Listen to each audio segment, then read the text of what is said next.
युद्ध सुरू आहे, युद्धाचा फटका भारताला सुद्धा बसेल असं सुद्धा शक्यता वर्तवली जाते।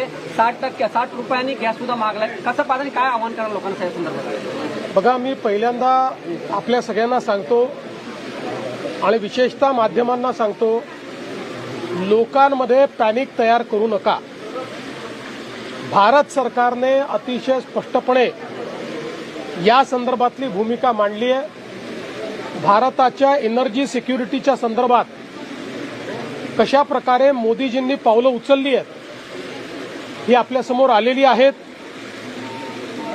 2-3 दिवस झाले काही माध्यमांनी चालवून दिलं, पेट्रोल डिझेलचा तुटवडा होणार, विनाकारण मोठ्या मोठ्या रांगा पेट्रोल पंपावर आपल्याला पाहायला मिळाल्या।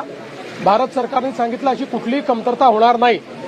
त्यामुळे युद्धजन्य परिस्थिती आहे, जी परिस्थिती उद्भवेल त्याचा सामना करण्याकरता भारत सरकार मोदीजींच्या नेतृत्वात सक्षमपणे उभा आहे।